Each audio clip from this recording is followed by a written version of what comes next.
My name is Emily Parker, and if you had told me a year ago that a broken chair would completely change the direction of my life, I would have laughed in disbelief. I always thought life's big turning points happened in moments that were carefully planned: graduations, weddings, job offers, major announcements. But sometimes the most powerful shifts come in the quiet, ordinary moments, the ones you least expect. That's what happened to me on a random Wednesday afternoon when I was struggling with an old chair that wouldn't stop wobbling. At the time, I was living in a small town in Ohio. I had moved back home after college, mostly to take care of my mother after she had knee surgery. It wasn't exactly the glamorous future I had imagined for myself, but it was what felt right. I worked part-time at the local library, which I loved, but the rest of my days felt like they were fading into a repetitive blur. I wasn't dating anyone, I didn't really have many friends left in town, and I often caught myself scrolling endlessly on my phone, watching other people's lives unfold while mine felt stuck in pause mode.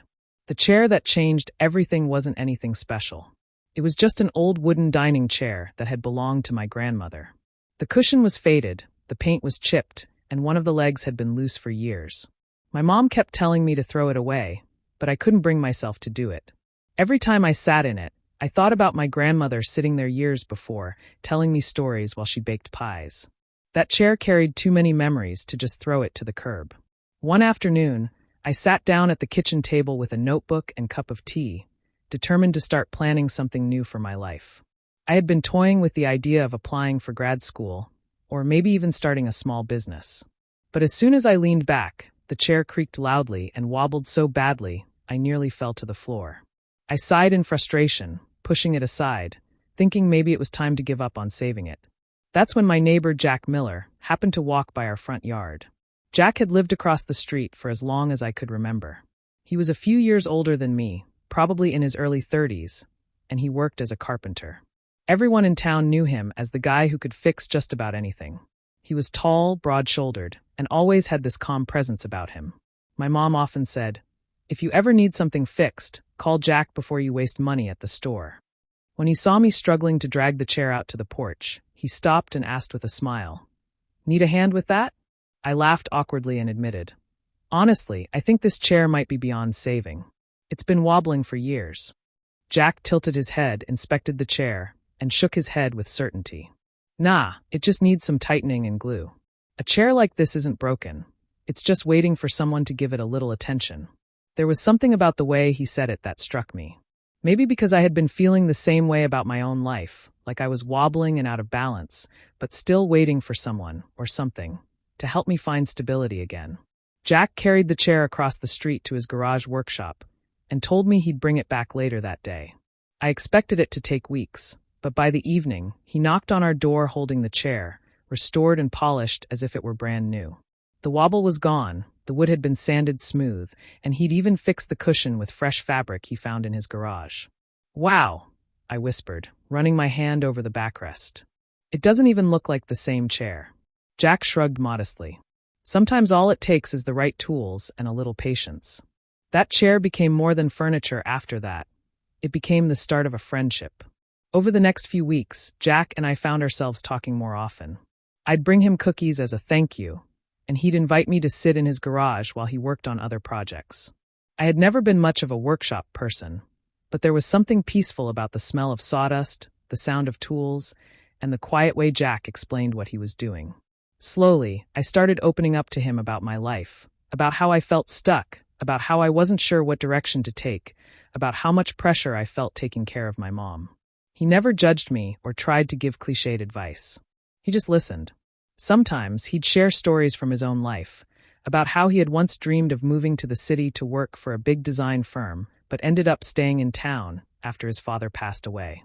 He told me that at first, he thought he had failed, but later he realized there was value in building something steady, something lasting, even in a small town.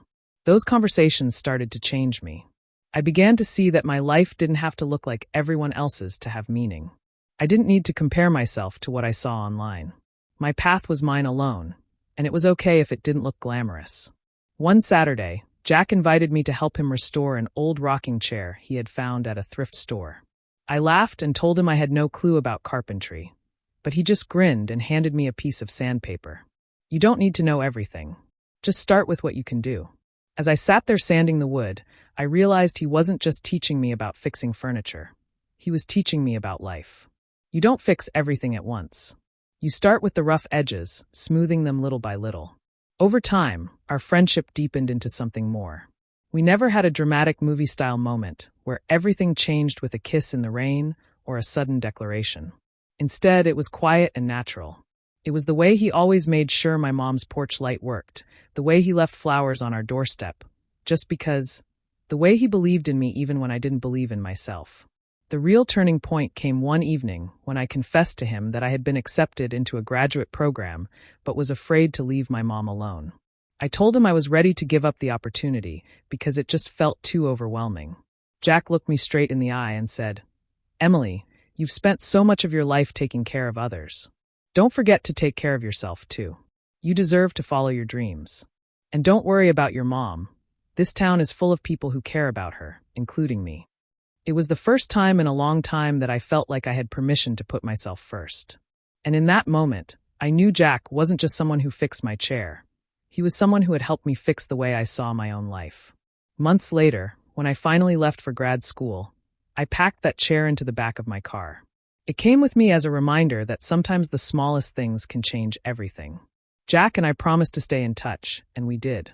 He visited me often, and our relationship only grew stronger. Looking back now, I see that broken chair as a symbol of who I was before. Wobbly, unsteady, unsure of my worth. And Jack, well, he didn't just fix the chair. He reminded me that even when life feels unsteady, with the right care, patience, and love, we can always find our balance again. My life really did change forever the day he fixed that chair. Not because of the chair itself, but because it led me to realize that hope, kindness, and love can show up in the most unexpected places, even in something as simple as a neighbor stopping to help.